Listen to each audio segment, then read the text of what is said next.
K-pop training is like army training. We're not holding guns, we're just holding microphones. 내 모든 청춘들을 방탄소년단에 바쳐가지고 나를 인간으로 가진다. 많이 잰 게 하루 10번째요, 몸무게를. 집에 가서 부모님께 알리면 죽인다는 협박도 상습적으로 받았습니다. 이렇게 된다는데 벗기는 게 나을 것 같아요. 성매매 알선 혐의 조사 중에 인정하셨습니까? The producers of a famous audition show have been arrested for alleged vote rigging.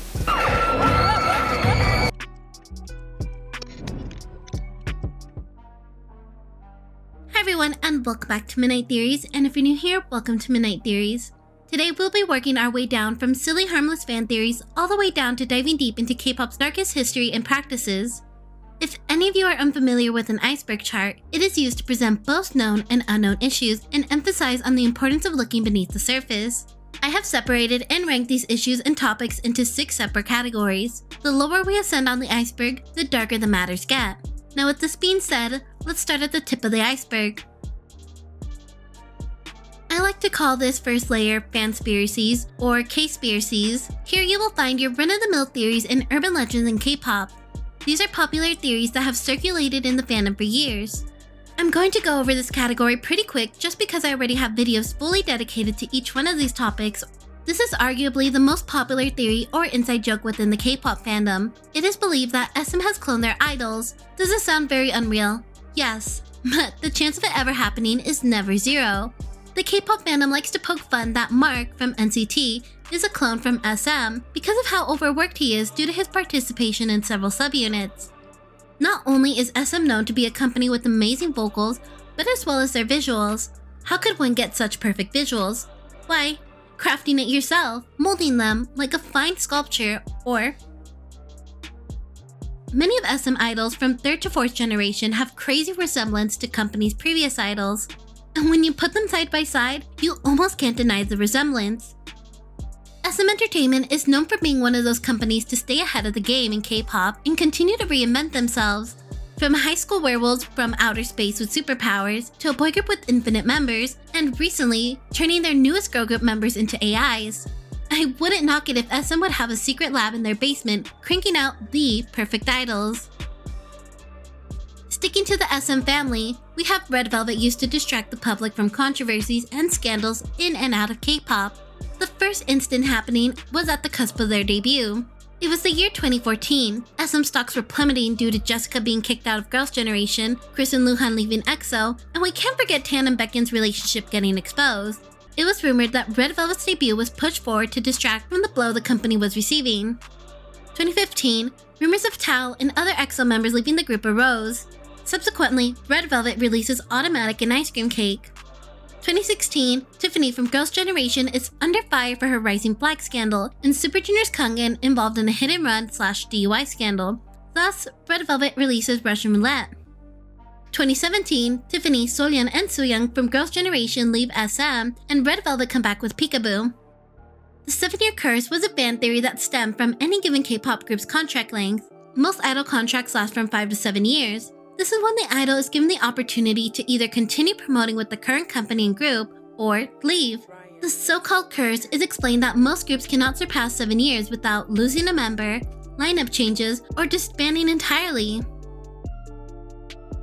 MyIDOL was an app that essentially let you virtually chat with your favorite celebrities or idols. The only catch is that you really are just messaging back and forth with a bot. The purpose of this app was to make fans feel closer to their favorite celebrities. But the way it was set up made fans feel that it was a little too close for comfort.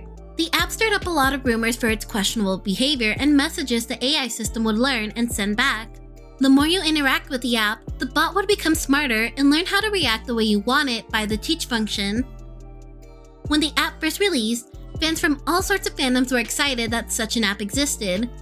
MyIDOL gained a lot of traction through social media from fans speaking highly of the app and sharing their sweet text exchanges and overall positive experiences.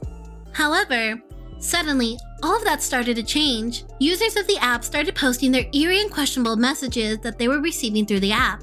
What was once cute, playful, and sometimes flirtatious messages suddenly took a sinister turn. Some fans believe that these messages that were posted were fake, while others that are more familiar with AI said the bot learns by the conversation you exchange and display that behavior. Horror concepts, symbols, lyrics, envy rituals, and more. K-pop idols have been rumored to be involved in the secret society known as the Illuminati for years. People believe that there is a superior group of individuals trying to control the world for money and power. It is believed that these companies are using these idols to brainwash their fans into investing more of their money into them, just like how easily BTS can sell products that they are seen using within seconds. Groups like BTS, Blackpink, 21, Big Bang, and even more have all been named to be involved in the secret society. Many idols date. There is no doubt about it. The industry is full of talented and good-looking people, so of course it's not a reach. There is a theory that some idols that have been revealed are fake and a publicity stunt, used to distract the public, pretty similar to Red Velvet's situation.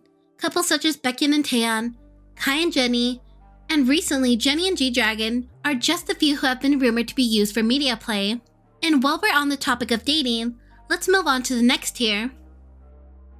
Continuing the topic of dating, we have the infamous Dispatch and dating rumors that link together. Dispatch is like the Korean version of TMZ. For my non-American viewers, a media outlet that reports on news and gossip. This company is infamously known for exposing idol couples and invading the privacy of many Korean celebrities. Since 2008, the media outlet has been known to reveal celebrity couples each new year. It has become such an anticipated event that netizens go wild on social media, trying to find any hints or make up rumors on who could be next. There are a few fan theories that revolve around the media outlet. The first being that these companies will contact Dispatch to announce a couple to give their idol or group more exposure and get the public talking. The second theory is Dispatch and other media outlets hold on to these big stories to reveal at the perfect time, which some believe that they are used as a distraction to cover up big government scandals. This is a bit of a reach, but the theory is out there. The third theory is the media outlet extorts money from these popular entertainment companies to not expose their idols, relationships, or scandals. Now, why would a dating rumor be considered so scandalous and harmful to the idol, you may be asking? Since the early years of K-pop, these idols are marketed as objects of desires. They outwardly display the image of someone relatable, friendly, and play off the boyfriend and girlfriend image for fan service. Companies believe that if these idols date, it will hurt the group's image by breaking the illusion that fans have made up, and in turn, hit them where it hurts, their wallets. They fear that the fans will stop supporting their groups by not buying their albums, merch, or attending events. Most pranks in K-pop are harmless, but there are a few that are distasteful and have put these idols in intense and trauma-inducing situations. Simon from Dalmatians, Bomi from A-Pink, and Sung-hoon from SECHSKIES have been victims of horrendous pranks for the sake of entertainment. Before his debut, Simon was on a show called Humiliating Flower Boys, also known as Shame Along the Handsome Men. This show was hosted by Epic High Smith-Rejin, and the purpose of this show was to create insane and extreme situations to purposely humiliate handsome young men for, well, being handsome. I made an entire video on the show and its horrible pranks, so check it out after this video. Simon, a trainee at the time, was told that he would be meeting with a professional musician. He met up with these men who he thought were there to drive him to his meeting. As soon as he entered the van, he was immediately blindfolded and threatened. He was in the van for 2 hours as they commuted to this destination at a remote location. There, in the building, they tied him up with rope and tape and still kept the blindfold on him until a strange woman approached. This lady was pretending to be a Sasaeng of his. She told him how much she loved him and touched him and made him profess his love to her. He was clearly uncomfortable and scared in the situation and complied with all her demands. The actress even forced him to kiss her and threatened him multiple times with dangerous objects and made him believe that she would kill him. He pled and begged to call his mom before she did anything to him. She then rolled him to the door, and there, the cameras and crew were revealed. Bomi from A-Pink was on a show called Great Inheritance. She was sent to get a health checkup for the show. The so-called prank is set in motion once Bomi sits in to receive her results. There, she is told that she only has 3 months to live. Naturally, she starts to get emotional and tries to comprehend the situation. Bomi is told she works so much, so she should use her remaining days to spend with her family. The show asked her what she wanted to do with her remaining days, and she chose to work at her mom's shop to help her out. Sung-hoon from SECHSKIES was pulled into a cruel prank when he was made to believe he shot one of his group members by accident. Sung-hoon was made to believe he was shooting for a CF. In his scene, his member, and best friend mind you, Ji-won is supposed to be paragliding and Sung-hoon is supposed to shoot him down. Only, the prank was that the gun was really loaded and that he shot his member from the sky. It was an intense and emotional scene, seeing Sung-hoon immediately dash to Ji-won's side once he realized something was wrong. Seeing his member unresponsive, he is in panic and in tears. He carries his member to the ambulance and is in desperation asking for the on-site medics to save Ji-won's life. Moving down to the third tier, here we will focus on fan culture and the community. Fan wars have been around since the very beginning of K-pop. K-pop fandoms between first and second generation closely resemble mafia or gangs due to the extreme lengths they would go for their idols. They would often travel in big groups and would assert their dominance on smaller fandoms. It was even dangerous back then to claim a fandom in fear of your safety from rival fandoms. Some K-pop stans would even carry wooden paddles and pop other fandoms' balloons at concerts. One of the most infamous fan wars was between the fandoms of H.O.T and SECHSKIES. Before the wide access of the internet and distinct fandom merch like light sticks we have today, the fandoms from first generation took these arguments and wars to the streets and wore clothing that matched the group's colors. These two fandoms were known to get into hardcore physical fights with each other and were involved in the legendary rain fight. This was so well known that it was even recreated in the K-drama Reply 1997. Even the members of the group witnessed the fight firsthand. Tony from H.O.T recalled the infamous fight in an interview. Tony was asked why didn't he stop the fight. He said, "How could I stop it? I was busy running away to safety myself." Jidok added, "A fan ran up to me and yelled, 'Oppa, I won against 3 H.O.T fans.' Now that I look back on it, I think she was bleeding. I patted her on the back and told her good job. Now, I would tell them not to do that, but at the time, I was proud of them." In 2011, B1A4 and Dal Shabet made their debut. These two rookie groups performed together at one of the end-of-the-year award shows. Fans from both sides were upset with the intimate performance, and birds of fan were so toxic and insidious that it damaged both of the groups' reputations.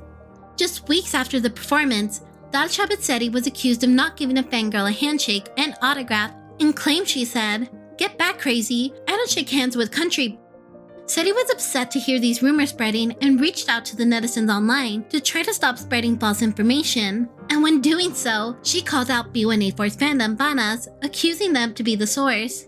This obviously did not sit well with BONUS and they retaliated. Just shy of 2 weeks since the joint performance, it was time for the ISAC, also known as the Idol Star Athletic Championship, to commence. The ISAC is where multiple groups from different companies participate in different athletic events. Rumors had spawned that SETI would be targeted at the event and be egged. There were also plans to egg the group's car. In 2019, SETI retold her experience. She claimed the hardest part of being in the industry was participating in ISAC because of what happened to her. After ISAC, the rumors kept spewing. The rumors of the members of Dal Shabet's fandom, Darlings, were accused of assaulting and kidnapping members from B1A4 fandom, BONUS. These rumors and accusations were so intense that the police had to get involved. After the investigation, the police released a statement. They concluded there weren't any disturbances or crimes committed during the Idol Star Athletic Championship. There was nothing out of the ordinary that occurred, nor there any reports of such behavior. Dal Shabet's company at the time, Happy Face Entertainment, also released a statement on the matter. The hateful rumors have caused so much pain for Dal Shabet members. We hope the spread of these false rumors will end. However, this wasn't the end of terror for Dal Shabet. After the statement was released, BONUS hacked Dal Shabet's fan site. The site was hard to navigate, with constant pop-ups, and had pictures of B1A4 with the text, "Why are you messing with us, BONUS?" SETI, who was directly affected by the rumors, pled with netizens to stop making false rumors. "I am writing to say how deeply upset I am at the horrible rumors being spread about me. Please stop spreading these lies. They are not true. Please stop haunting celebrities with these harmful rumors." BONUS kept pushing after SETI's plead and continued to engulf the group in endless rumors. SETI had to come out a second time to address the situation. After this post, the fan war slowly died down and is now a forgotten fandom war that most K-pop fans aren't even aware of today. Girls' Generation is arguably the biggest girl group of all time. With their immense popularity, official nation girl group title, and achievements, there will be a slew of haters in the sea of fans. In the early 2000s, Girls' Generation's fandom Soans and Super Junior's fandom Elves got themselves in a heated fan war similar between darlings and banas. SNSD member Taeyeon performed a comedy skit with Super Junior's Kangin. Taeyeon was accused of being rude to him even though she was just following her script. More intense rumors of Soan's carrying knives began to swirl in the K-pop community, and later, the rumors transformed that Soans were stabbing members of other fandoms and assaulting them. There was also an incident where these flags that Elves had for Super Junior were torn and they blamed it on Soans. Any move they made, any word they said, Girls' Generation were always in the wrong for some reason. In 2008, at the legendary Dream concert, occurred the legendary Black Ocean.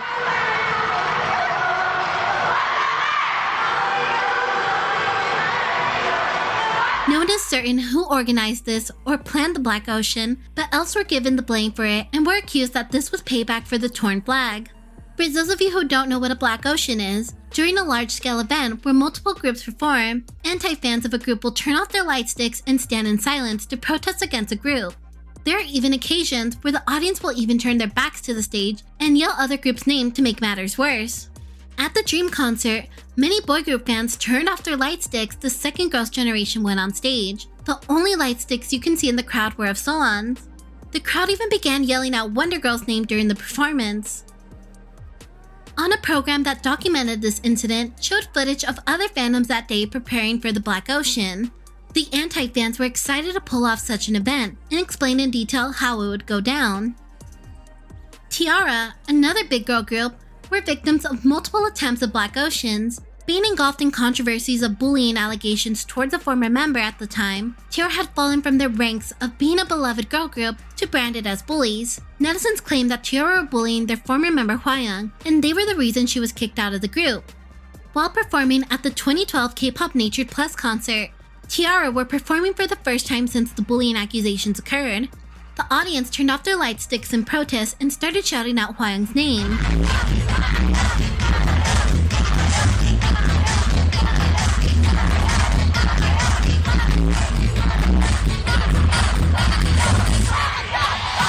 The remaining fandom in the audience were in a fan chat battle with the anti-fans, trying to do the proper fan chant to cancel out the haters. Anti-fans tried once again to do another Black Ocean in 2013 at the SBS Gayo Daejung and at the 2013 Hallyu Dream concert. At the Dream concert, the group received what they call a 10-minute. This is pretty much the same thing as a Black Ocean. The audience turned off their light stick once again, but only this time, they also turned their backs to the stage and stood in silence. Soyeon, a former member of T-ARA, spoke about this particular performance on Miss Back, a documentary and competition show. She revealed that T-ARA were one of the first groups to receive a Black Ocean and how painful it was for her and her members. Produce 101 was a survival show that produced groups such as IOI, 101, IZ*ONE, and X1. A survival show is a competition show where trainees and idols compete against each other to win a spot in the show's final lineup. The contestants would showcase their charisma, singing, rapping, and dancing abilities to win the audience's votes to propel them into the next round. On Produce 101, the show prided itself on not having a panel of judges, but instead, the final lineup would be decided by the votes of viewers. Allegations of voting manipulation followed shortly after the last episode of Produce X101 aired. Mnet released the final rankings online, and K-NETS noticed an unusual repetition of votes and irregularities that led them to investigate further. They discovered that every contestant's final vote count is a multiple of 7,494.442. In a voting pool as large as Produce 101, each individual's final vote count should mathematically vary from one contestant to the next. The possibility of all 20 finalists sharing a common denominator is near to impossible. On July 31st, the Cybercrime Investigation Team raided the headquarters of CJE&M. The team retrieved an audio recording inside a phone belonging to one of the production staff members, amongst other pieces of evidence. According to the reports, the recordings allegedly contained talks that directly spoke of rigged votes. November 18, 2020, producer An Jun-young and Kim Young-bum were charged with fraud. An Jun-young was sentenced to 2 years in prison with a fine of 37 million won, while Kim Young-bum was sentenced to 1 year and 8 months. The court revealed that producer An had already decided on the final lineup 2 days prior to the finale. The court also revealed the names of the trainees who fell victim to the ranking manipulation.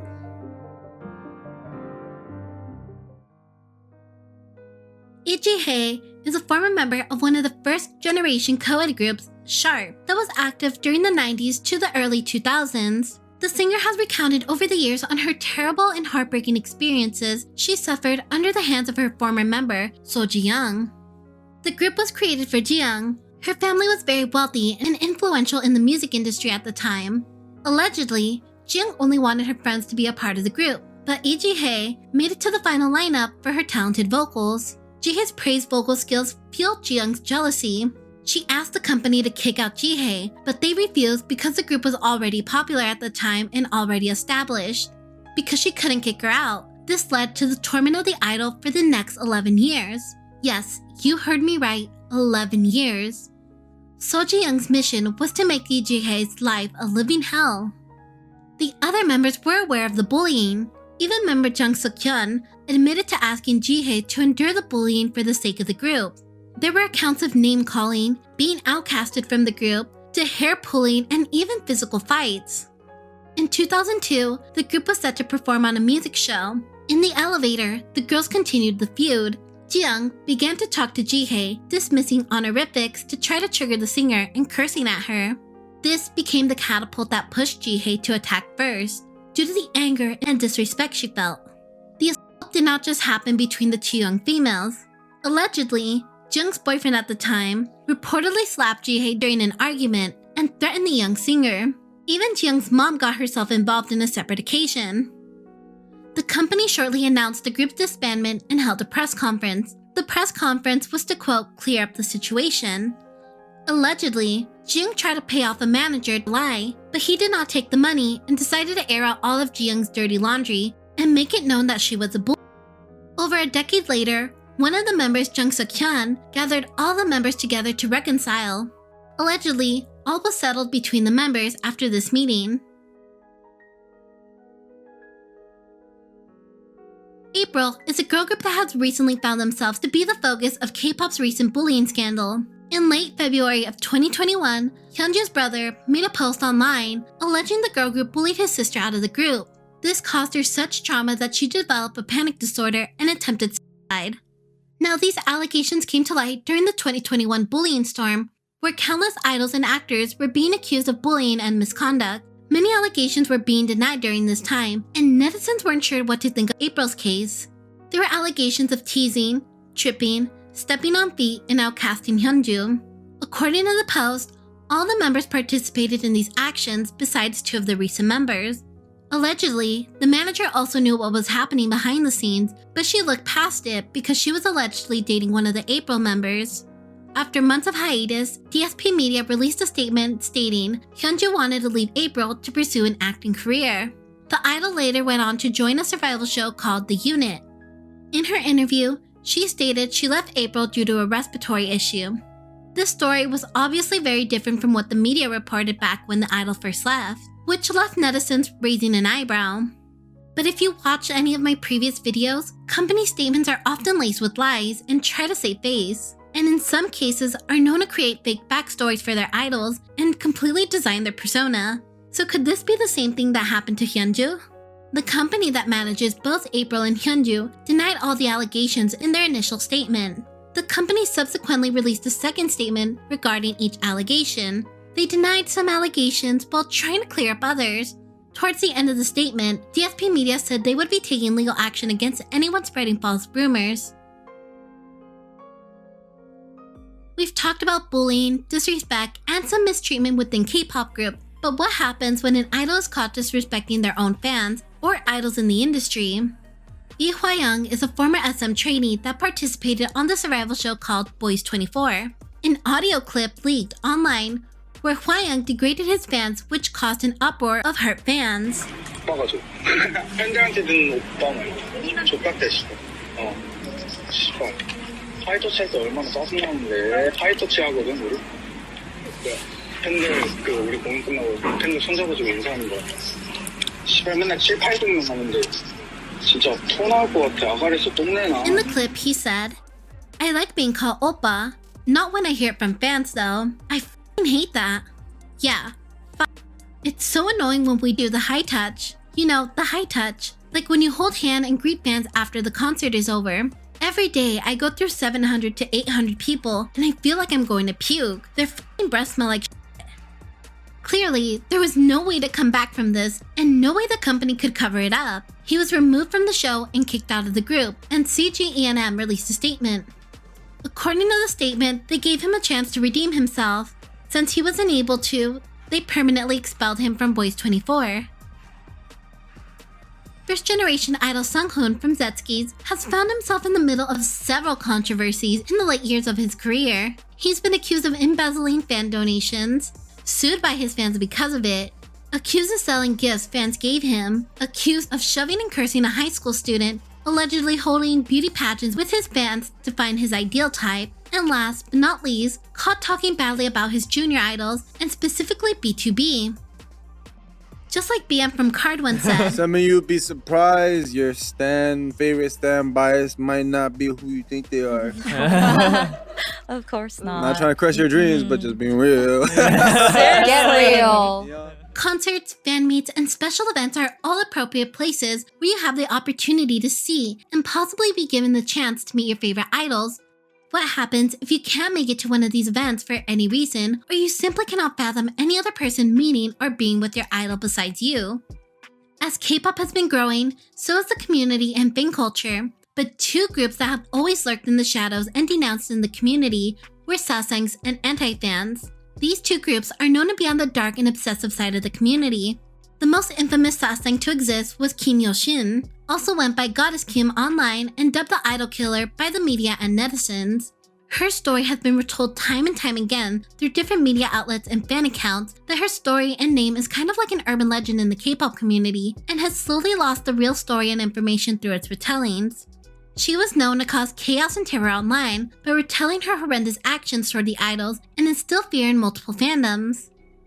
Her alleged actions are as listed: adding superglue to orange juice and giving it to TVXQ's Yoonho, spiking B.A.P's Himchan's coffee with constipation medicine, serving B1A4's bottled hydrochloric acid, and giving benzene to Infinite L.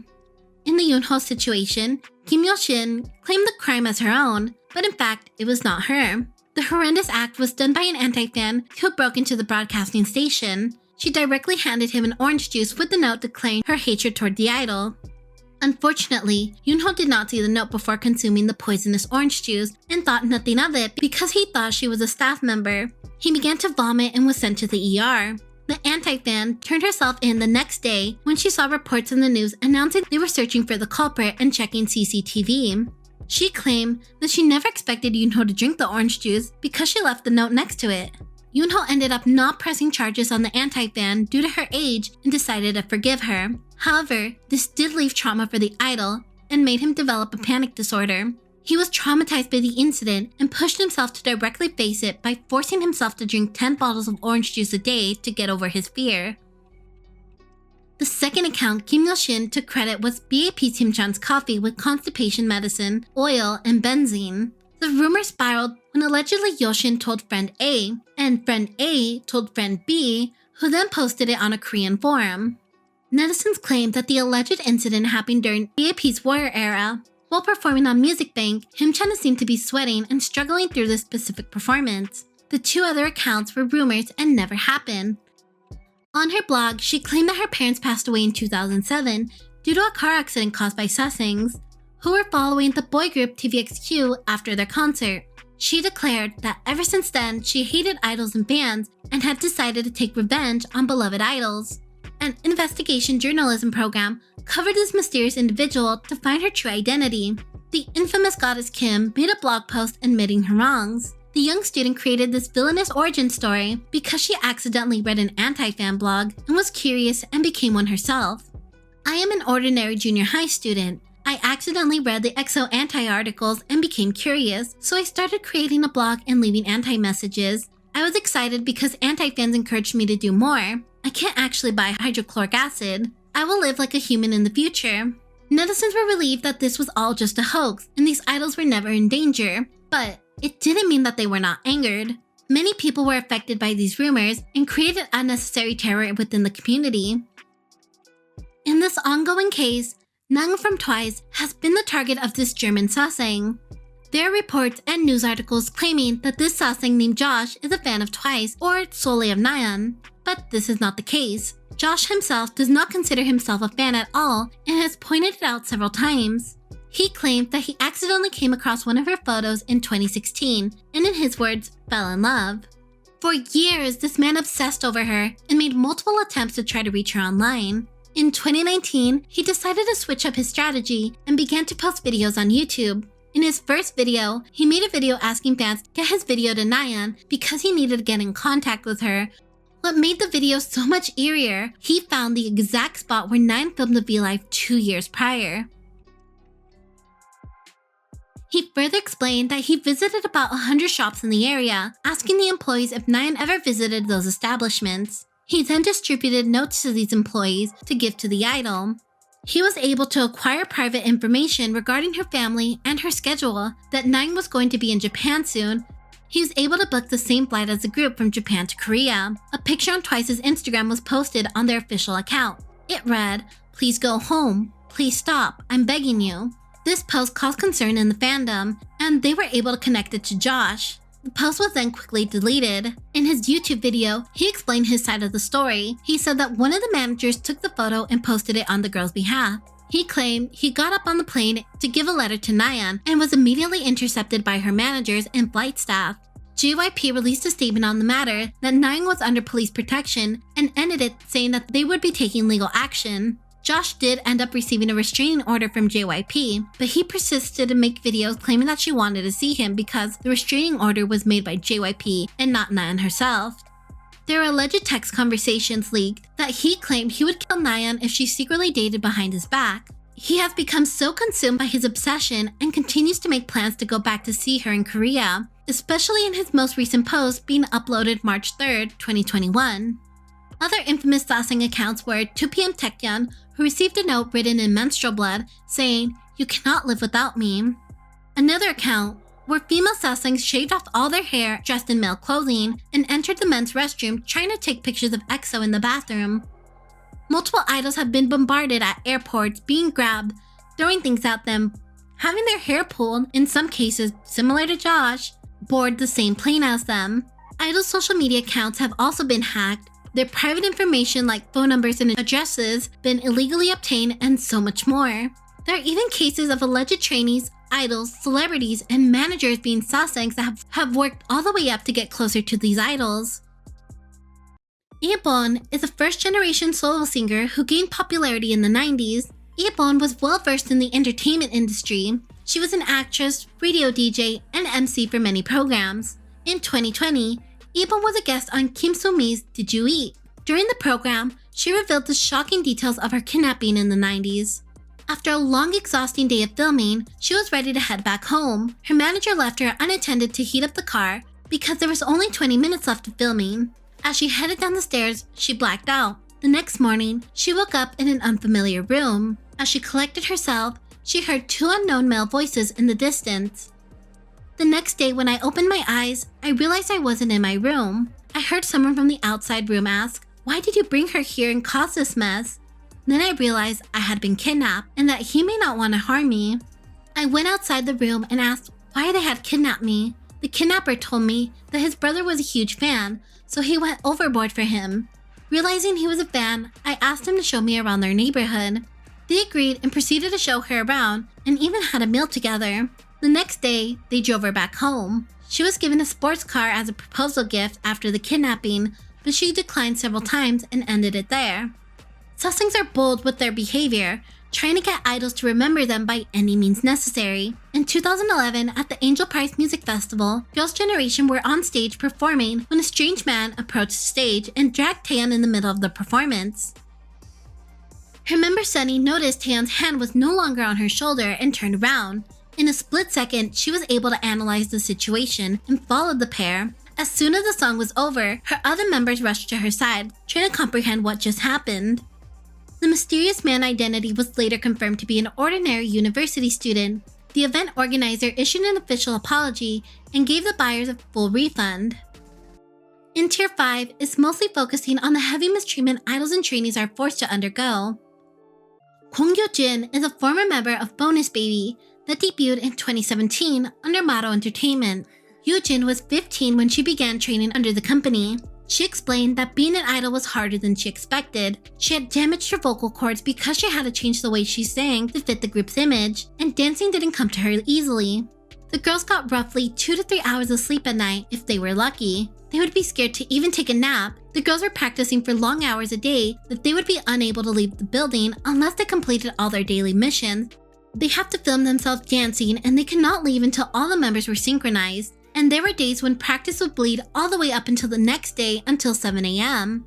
On the topic of weight, the company told the girls not to weigh more than 46 kilograms, aka 101 pounds, and would weigh the girls almost every day, weighing them as soon as they arrived and towards the end of the day. There were days where they even had to step on the scale 10 times a day. Desperate to fit the image her company wanted, she would live off a packet of soy milk, taking 1 to 2 sips a day after exerting her body from training. It got to the point where the company began restricting the girls from even seeing their families outside of the company in a way to control their appetite. Yeoshin left the company in 2018, and her group has been on hiatus ever since. She is currently attending a music academy and has changed her passion to becoming a music teacher instead. The Eastlight were a 6-member boy group under Media Line Entertainment. They debuted in 2016. In 2018, the public would become aware of the abuse the boys were suffering behind the scenes. The media received a leak that members were being abused both physically and verbally by the producer and CEO. The leader at the time, Isok-chol, held a press conference and shared the terrible, heart-shattering experience he, along his band members, suffered. The then 18-year-old stated the abuse started at the age of 13 or 14. As the leader of the Eastlight, and as one of the K-pop artists who lead the Korean culture, I could no longer tolerate the pain that our members were going through. We decided to hold a press conference in hopes of eliminating child abuse and violation of human rights in the K-pop industry. From 2015 to 2017, the producer repeatedly made us get on the floor as he hit our butt with baseball bats and iron bars in the practice room or in the recording studio. He even threatened to kill us if we ever told our parents. My brother was locked in the recording studio, and the producer hit his head, thighs, arms, and butt so many times. His head had wounds and bruises. He's been traumatized after all these threats and violence, and he is currently getting psychotherapy treatment.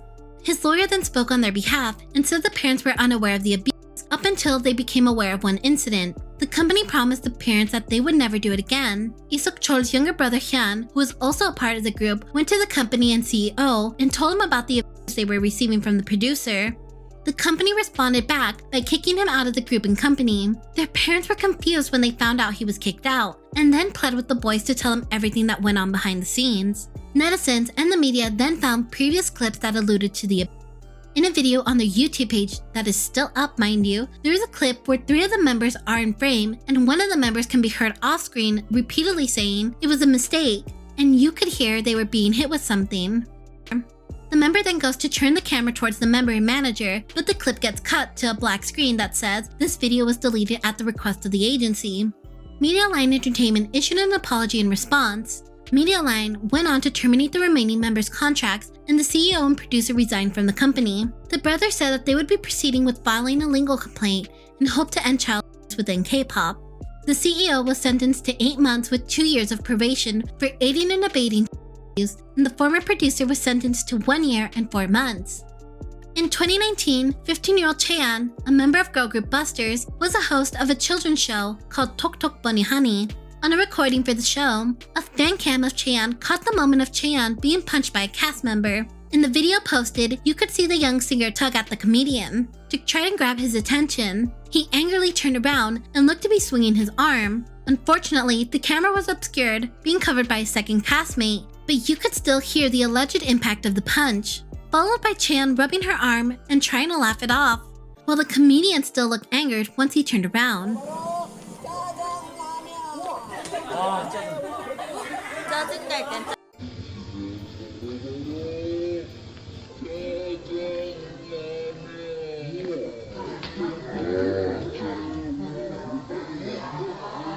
This clip was shared all over social media and went viral due to the gravity of the situation.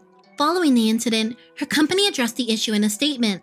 According to the statement, they confirmed with Chaeyeon that she was never hit and it was a joke that caused misunderstanding.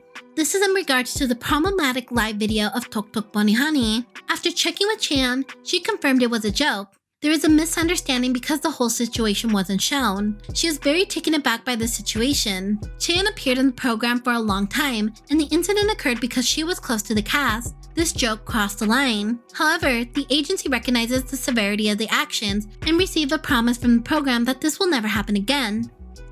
The same day, the comedian aggressively tries to protest his innocence.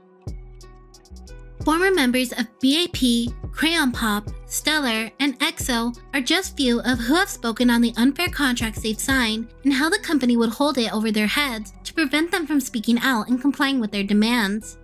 Crayon Pop's Wei and B.A.P's Jungkook have discussed that these contracts greatly benefit the companies while leaving scraps for the idols. It is common practice for idols to profit 30 to 40%, while the company pockets the remaining 60 to 70%. There are also cases where these idols have to use their own income to pay off housing accommodations because most of these companies won't provide it or split the cost 50-50. And we cannot forget the debt they must repay before they can even begin to earn an income. Most idols start off with a debt to the company. The company pays thousands of dollars to train, style, plastic surgery, and produce music for these idols. So the first few years after debut, the idols do not receive a penny. There are even some contracts that do not allow the trainees to even have a part-time job, so they can solely focus on training or activities. So how do these idols and trainees survive if they aren't earning money and can't have a part-time job? Some idols are lucky enough to where their parents can support them financially, while others must take out loans. In Wei's case, she explained that her first payment she received went into paying back off her loans. Hwayoung, a former member of Stellar, claimed she made less than $10,000 for the 7 years she worked as a member of Stellar. Prince Mak, a former member of JJCC, claims in an interview that he made an estimate of $1 to $2 a day as an idol. The members of B.AP reportedly made $17,000 after 3 years of activities. Mir, a former member of M-Black, also touched on the subject of income on his YouTube channel. He explained that the contract and income vary from member to member, so he can only speak on his personal earnings. Being from a rather popular boy group at the time, we are able to see the perspective of what a popular boy group member estimated income might look like. In the beginning, he made roughly $12,000. When they began to get more popular, the group did more events and variety shows, and they became super busy. With this in mind, he figured he would make far more income. Turns out, the contract he signed stated that the company takes all the money from those type of events, and he would not be receiving any earnings from those activities. With M-Black's album Y, he made roughly $42,000. Becoming an idol is a high-risk career move. These young individuals burn their youth exerting their bodies for a 1% chance of success. They are constantly training and do not have time to sleep. Most of these trainees start from the ages of preteens and in some cases even younger. Some of these kids even drop out of school to focus on training in idol life. 2년간의 연습생 생활을 하면서 진짜 학교도 못 가고 다 포기를 했는데 사실 원하는 걸 못 이룬 친구들도 많잖아요. In case your group is lucky enough to even pass its first year, the longevity of a K-pop group is really only 5 to 7 years before disbanding. If you do not make it in the industry, these idols have to fend for themselves and try to fit in the society that they are unfamiliar with and struggle finding jobs because of the lack of experience. Idols such as EXID's Yeoshin and Stellar's Hwayoung work part-time jobs at a cafe and restaurant after leaving the industry or taking time off. These idols are forced to work through terrible health conditions, disregarding doctor's notes. There are several accounts of idols fainting on stage due to numerous reasons such as extreme dieting, exhaustion, injuries, and so much more. There are so many fancams of this happening on stage that there are even compilation videos you can find online. During B.A.P's lawsuit, revelations were made. The boy group had to perform under extreme health conditions. B.A.P claimed that they were working under a slave contract. If one of the members missed any activity for any reason, health concern or other, they were expected to make up for the lost schedule as soon as possible, even if they were injured. The members further explained that the company would disregard their doctor's orders and threaten the members that they would take legal action if they did not participate in activities. There were several occasions where the members are even seen pushing through exhaustion, injuries, and sickness on stage. When the members were injured, all the medical expenses were covered by the parents and not the company. In 2020, reports of a staff member slapping a member of girl group Fanatics off camera was making rounds over social media. 4 of the members were doing a V-Live on camera. They were wearing short skirts with the camera angle in a vulnerable position. Someone off camera believed to be a member handed the on-camera members hoodies and jackets so they could cover up their legs and feel a little bit more comfortable. In the background, you can hear a male staff member approach the unknown female and say, "What are you doing covering their legs up? We're trying to show them. Why are you covering it? Are you stupid?" Followed by a slap. There's a long pause that happens and two of the members immediately remove the jacket off their laps. 그래서 아샤추 맞아요. 아샤추가 아이스티 샤추가 진짜 맛있어요. 진짜 맛있어요. 저 하루에 꼭 2잔씩 뭔가 안 어울릴 것 같은데. 근데 맞아. 진짜 맛있어요. 진짜 맛있어요. 윤혜 학교잖아. Sorry. 아니 근데 이거 오해하지 마세요. 입고 온 게 아니라 도희언니는 또 할 게 있어서 가져온 거잖아요. 저 학교 잠거는. 막 여기 좋은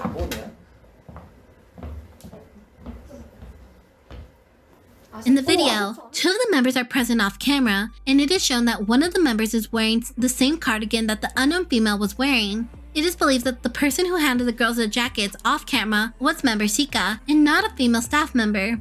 The agency issued a statement after the matter. In 2012, shocking news of Open World Entertainment's 51-year-old CEO, Chang Suk-woo, and two unidentified male idols under the company were arrested under disturbing and despicable allegations of female trainees in the company. Chang was known to be a former gang boss and nightclub owner. There were accounts dating back all the way to 2010 of the assaults and harassment these female trainees were suffering. Investigators interviewed dozens of female trainees, two of them being minors from the company. They concluded that the assaults took place in the rehearsal room in the basement. The female trainees would be served spiked alcoholic drinks and be assaulted. The CEO even coerced male members to participate in the assault, some being minors themselves, and directed them via text on what to do and watched the CCTV footage from his office. Chung reportedly denied the allegations and called them exaggerated, only for him to confess to these accounts later on.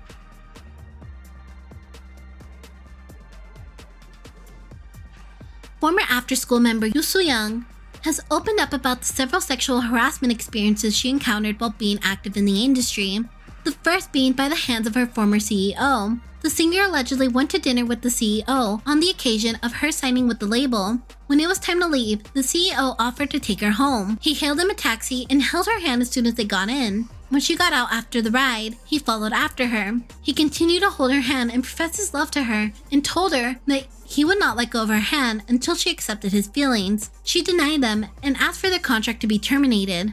A second encounter was by her acting teacher. There was an acting teacher who told us to tuck our clothes into a shape of underwear and stand beside the male students with skin touching. When she refused, the acting teacher angrily replied, "Everyone else is doing it, so why can't you?" She continued to refuse and she was told to leave the class. She claimed the acting teacher is still very active in the industry to this day. Yellow Bee was a girl group that debuted in 2017, and the lineup entirely changed in 2019. In 2020, the company, AD Entertainment, released a statement regarding the disbandment of the group. The company stated they were disbanding the group because of one of the members lived a promiscuous lifestyle in her private life.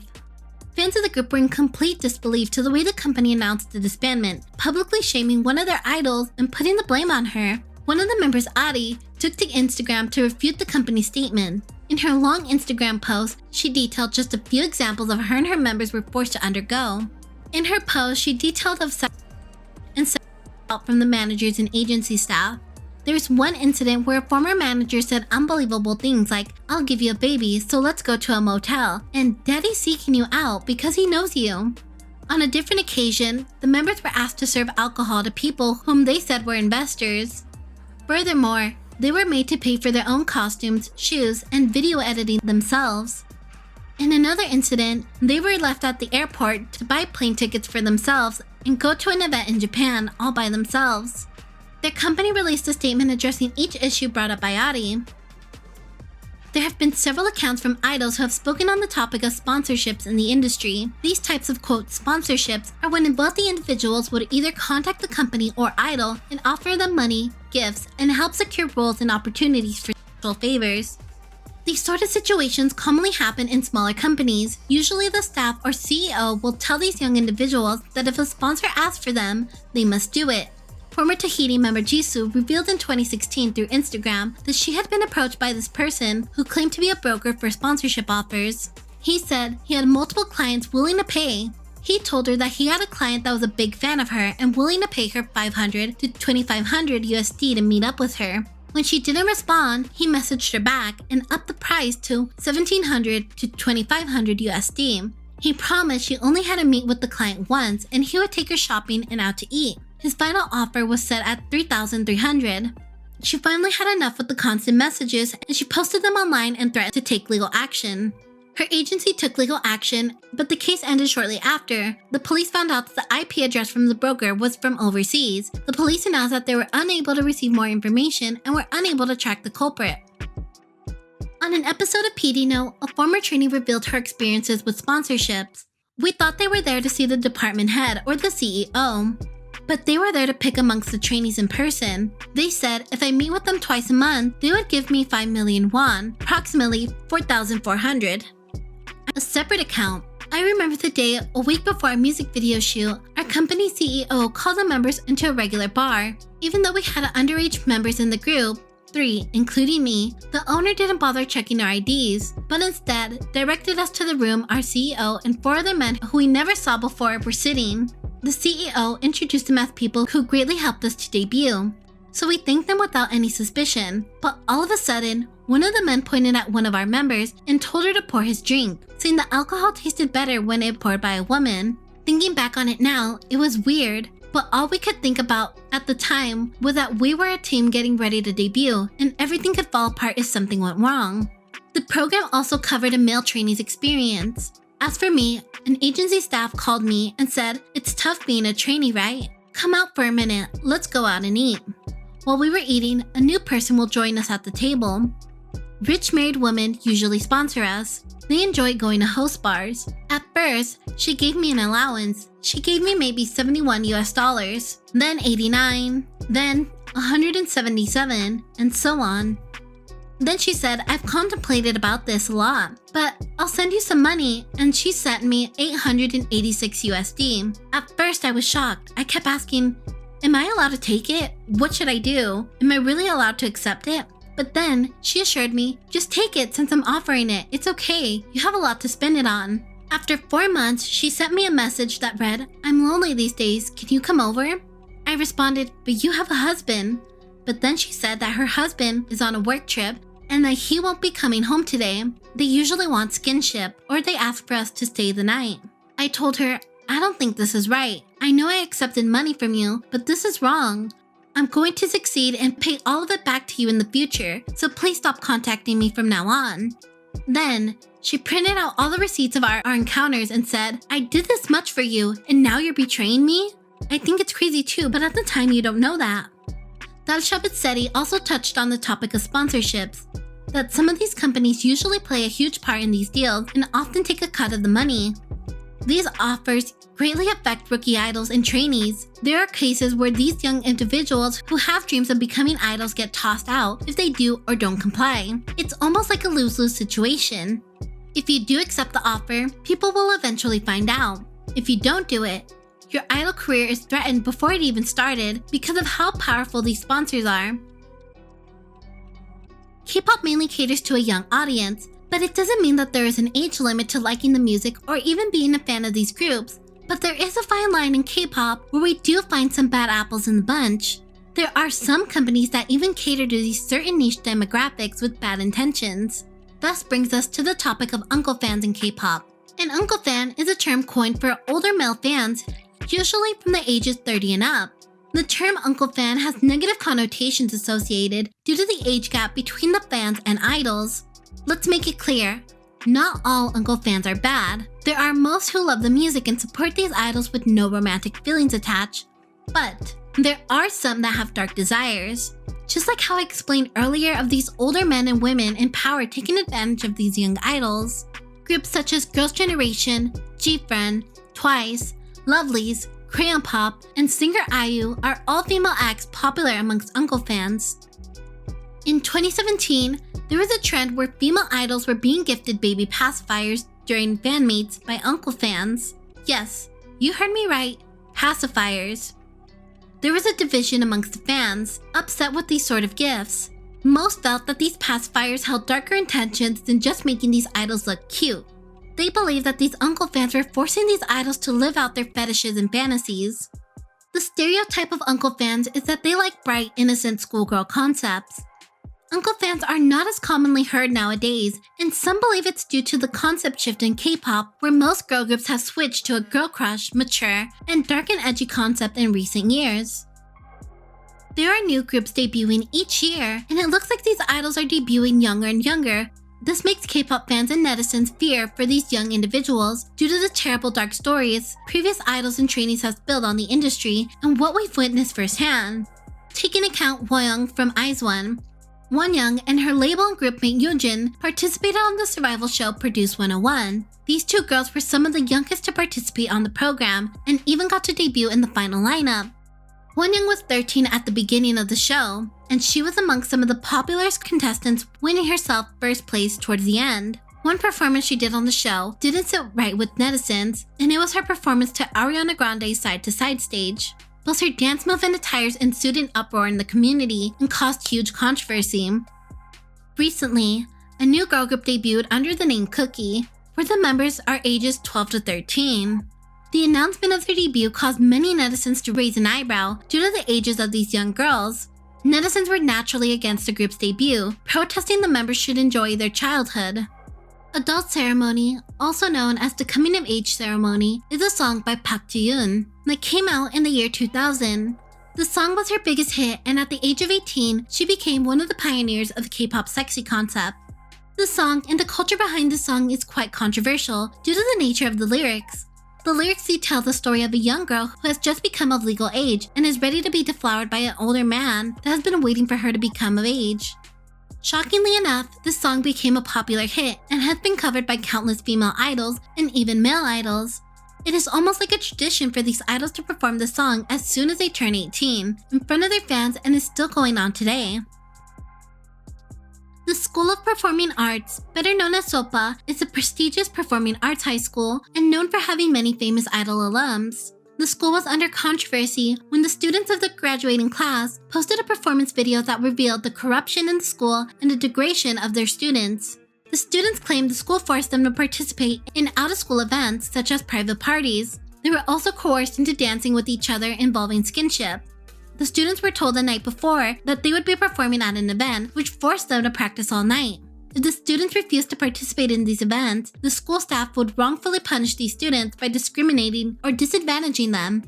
There were also claims that were made that they had to pay for their own expenses for these events, while the school was banking tenfold on these performances.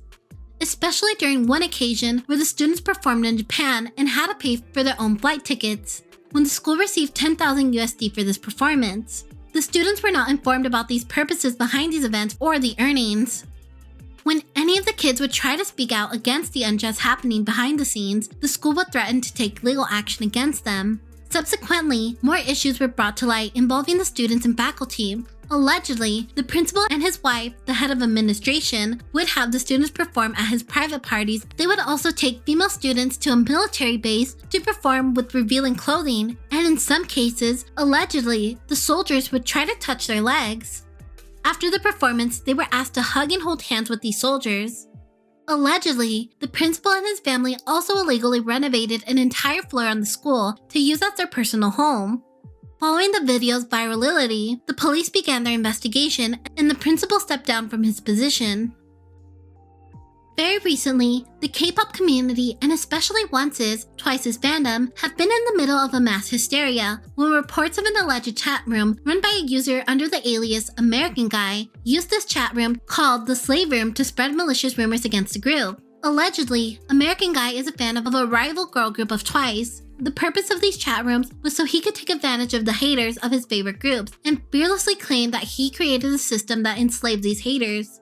The users reportedly would find these hate comments under his favorite group videos or posts and would blackmail these individuals, leaving these comments into joining the slave room. The members in the chat room, some being minors as young as elementary school age, were monitored 24/7 and forced to write malicious comments under groups American Guy didn't like and leave positive comments under groups American Guy did like. There are also smaller chat rooms American Guy would monitor, divided 10 to 12 members per room, and reports claim that there was a total of 80 members in the group. If these members do enough, they would be promoted or be freed. American Guy took credit for multiple rumors and scandals against TWICE. Not only TWICE were victims of these alleged malicious attacks online, groups such as Mamamoo, Oh My Girl, Promise 9, and all active groups under JYP label were also attacked. He believed that he has done nothing wrong by creating these rooms and believed he will not receive any legal repercussions. The allegations and reports went viral and the K-pop community banded together to trend the hashtag #ProtectTwice. The investigation is currently in motion and there are no current updates as of yet. The Burning Sun scandal shocked the masses. The scandal involves spy cams, sexual bribery, prostitution, and drug distribution. This became an even bigger scandal due to the celebrities tied to the crimes. The scandal was brought to light when a massive text were leaked from a chat room dating back all the way to 2015 that incriminated several men in high positions. According to the reports, the texts were found on Jung Jun-young's phone, and there were several chat rooms that had a total of 23 members, with each individual's involvement varying. The nature of these chats included subjects of objectifying women, sharing secretly filmed videos, and others of drugging and assaulting women. Just about every individual's case are closed besides former member Big Bang singers Seungri. Many articles were made claiming Seungri's involvement was much greater than it actually was, and he was used as one of the main focuses in the case. The singer was originally accused of providing prostitution services, embezzlement, sharing unconsented nude photos, illegal currency transactions, and more. Towards the end of March 2021, news broke that several witnesses claimed the police fabricated their statements and Seungri was not connected to their case. The singer's trial is currently going on and will continue this month as we speak. The gravity of this video was very extreme, and I appreciate you for making it to the end. Unfortunately, we cannot cover as many issues and stories that lie in the depths of the dark industry in one video. I want to quickly apologize for uploading this video late. Actually, really late, just because it took me 3 weeks to compile and edit everything. What are your thoughts on the iceberg chart and any topic that I covered in this video? Leave all your thoughts in the comments down below. And as always, thank you for watching and enjoy your stay.